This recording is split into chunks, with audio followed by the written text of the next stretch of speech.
On passe commerce et économie de proximité et aux mesures de soutien à l'économie locale impactant la perception des redevances d'occupation du domaine public. Monsieur Mehdi.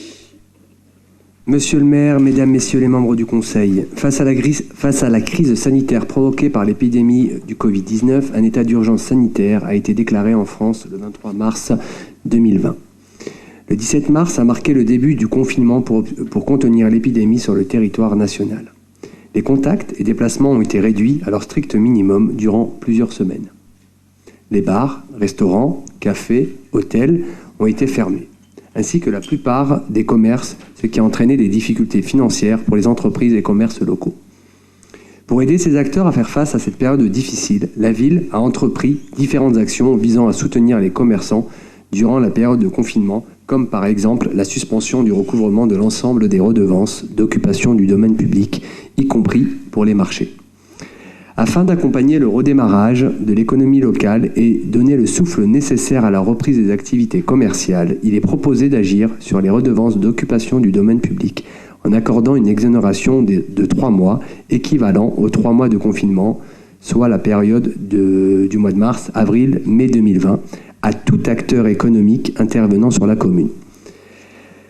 Cette exonération concerne les catégories d'occupation du domaine public suivantes. Autorisation spéciale de vente sur la voie publique, comme pour le carrousel et kiosques installés sur la place de l'Hôtel de Ville, les terrasses de café et restaurants, terrasses couvertes, mais aussi terrasses fermées non aménagées. Marché de détail, tout commerce, marché de plein air, qui sont organisés sur la ville le mardi, mercredi et vendredi. Pour ces derniers, il est également proposé de reporter la date limite de paiement qui était prévue initialement au 15 août et 30 novembre, au lieu du 30 avril, la date limite de paiement au 15 août et 30 novembre, au lieu du 30 avril et 30 octobre, comme cela était initialement prévu. Cette exonération concerne aussi les tourniquets de cartes postales, distributeurs au sol, panneaux publicitaires, flex-au-vent, présentoirs installés au droit du commerce. Concernant cette catégorie, l'ensemble des sommes ayant été réglées en janvier pour l'intégralité de l'année 2020, et compte tenu de la faiblesse de certains montants à rembourser, moins de 20 € pour les flex-au-vent installés en zone 1, la gratuité de 3 mois pourrait être accordée aux établissements concernés sur l'année 2021. L'exonération est demandée aussi pour l'occupation du sol communal, public ou privé, pour tout ce qui concerne les installations de chantier, le ravalement de façade, l'occupation du sol communal ou privé par des véhicules lors des travaux. Pour cette dernière catégorie, l'ensemble des sommes ayant déjà été réglées, une prolongation des autorisations pourrait être accordée pour une durée de 3 mois dans le cas où les acteurs locaux en feraient la demande. Enfin, l'exonération est aussi souhaitée pour les taxis. Par ailleurs, et compte tenu du protocole sanitaire imposé aux bars et restaurants, le maire a accordé aux établissements en ayant fait la demande de pouvoir agrandir l'emprise de leurs terrasses sur le domaine public afin de maintenir la capacité initiale d'accueil de leur clientèle. Ces agrandissements provisoires ont été autorisés jusqu'au 30 septembre 2020. Certains établissements ne bénéficiant pas de terrasses jusqu'alors, cette mesure a induit la création de nouvelles terrasses temporaires. Il est précisé qu'aucune redevance d'occupation du domaine public n'a été sollicitée pour ces agrandissements ou nouvelles créations. Ceci étant exposé, et vu le plan local d'aide mis en place par Annemasse Agglo et ses communes pour aider les entreprises du territoire à faire face à cette période difficile et leur donner le souffle nécessaire à la reprise de leurs activités, et considérant qu'il est nécessaire d'apporter un soutien aux acteurs locaux durement impactés par la période de confinement, il est proposé au conseil municipal, d'une part, d'accorder une exonération des redevances d'occupation du domaine public d'une durée de 3 mois pour les catégories d'occupation du domaine public précitées, au titre de l'année 2020, voire de l'année 2021, ou la prolongation de 3 mois des droits acquis pour les acteurs locaux qui ont déjà payé une redevance couvrant l'ensemble de l'année 2020.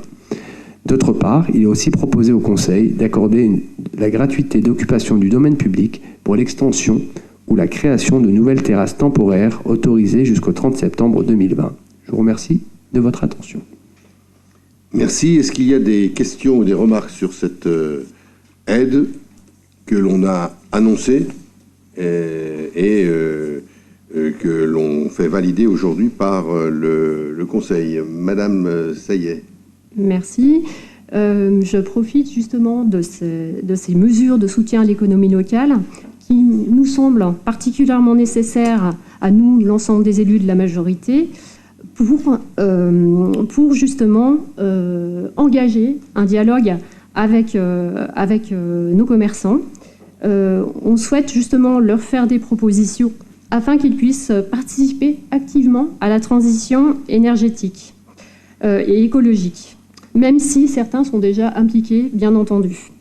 En fait, ça pourrait être concrètement les aider à diminuer leurs impacts sur l'environnement en matière d'énergie, donc l'électricité, le chauffage, la climatisation, les déchets. D'ailleurs, il me semble que la responsabilité environnementale de nos commerces pourrait devenir une des spécificités par rapport aux commerces de périphérie. Et pour conclure, je dirais que c'est avec l'ensemble des acteurs qu'on pourra surmonter la crise écologique et le défi du réchauffement climatique. Voilà. Donc on reviendra vers eux pour leur faire ces propositions. Avec grand plaisir, et je ferai le lien entre les différents élus et les commerçants, si vous le voulez bien. Monsieur Gaillard. Eh ben, voilà. Non, voilà, appuie. Et voilà. Une fois. Non, il ne faut pas retoucher derrière. C'est bon, une fois. C'est bon. Non, touche pas. Voilà. C'est bon. Voilà. Oui, donc je voulais rebondir sur ce que disait Mylène. Effectivement, on a des sujets importants par rapport au commerce sur la ville, notamment l'éclairage des vitrines la nuit, qui est une sorte d'aberration. On parlait également de la climatisation avec les portes ouvertes. Enfin, ce genre de problème est à mettre, je dirais, sur la table, avec une discussion constructive avec nos commerçants de la ville pour en faire un atout pour eux également, et puis je dirais un atout pour eux, évidemment pour nous, pour l'ensemble du personnel et des habitants. Merci, je trouve que c'est une très bonne idée. On pourrait même aller, aller un peu plus loin. Et je reprends la phrase que donnait Madame Saillet sur le fait de la spécificité des commerces de cœur d'agglomération par rapport à la périphérie, et pourquoi pas un label écologique dans la manière dont les commerçants se comportent, qui pourrait être un plus et leur apporter une vraie reconnaissance, mais ça nécessite, M. Mehdi vient de le dire, un dialogue constructif pour arriver à cela. Madame Donjon.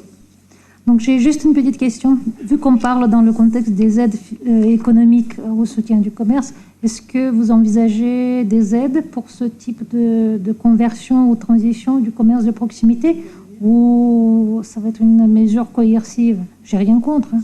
Au contraire, je voudrais juste avoir votre avis là-dessus. Monsieur Boucher. Oui, enfin, je pense qu'il ne s'agit pas de mesures coercitives ou quoi que ce soit.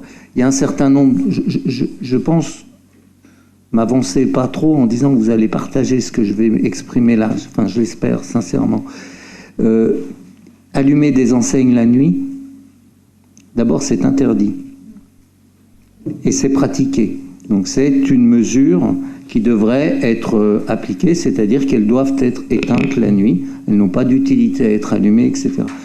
À cette saison, quand il y a la clim à l'intérieur d'un magasin et des portes coulissantes, les magasins qui laissent les portes coulissantes ouvertes ont un comportement qui pour moi n'est pas bon. C'est pareil l'hiver, quand c'est chauffé à l'intérieur et qu'on laisse ouvert, parce que, soi-disant que si c'est pas ouvert, on pourrait penser que le commerce est fermé. C'est les réponses qui m'ont été données quand je m'étonne sur ces... Voilà, vous conviendrez que ce sont des pratiques qui ne sont pas très développement durable. On peut partager ça. Je pense que c'est ce genre de pratiques qui sont assez simples qu'il faut faire évoluer. Moi, je ne demanderai pas qu'on monte une usine à gaz fort compliquée, etc.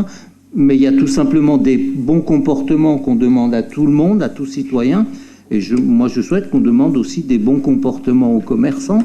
Il y a aussi la gestion des déchets, des cartons, etc., qui peuvent poser problème quelquefois, de façon à mettre en évidence, mettre en valeur les commerces qui respectent ces bons comportements, tout simplement. Voilà. Mais c'est pas, j'ai même pas envie de dire que c'est une contrepartie d'aide ou quoi que ce soit, hein, mais puisque c'est l'occasion qui est donnée là. Il y a la même chose tout à l'heure sur la TLPE, qui concerne les enseignes. Effectivement, il y a une réduction, etc. Je pense qu'on peut entamer un dialogue. Effectivement, les commerçants sont souvent demandeurs par rapport à la ville. Hein. Moi, j'en suis très témoin quand même. Très demandeurs par rapport à la ville. Ici, je pense qu'on peut aussi entamer un dialogue sur un point qui est cher aux élus de la ville, je suppose pour vous aussi, de façon à ce que les comportements évoluent favorablement et qu'il est stupide de laisser sortir de la fraîcheur sur l'extérieur ou de la chaleur l'hiver sur l'extérieur. C'est stupide et c'est énergivore. Je partage bien sûr ces propos, c'est pour ça que je crois que trouve quelque chose qui montre l'effort qui est fait, et c'est pas une contrepartie, c'est montrer l'effort qui est fait. Alors je parlais de label, mais ça peut être autre chose, hein. C'est quelque chose qui est à réfléchir.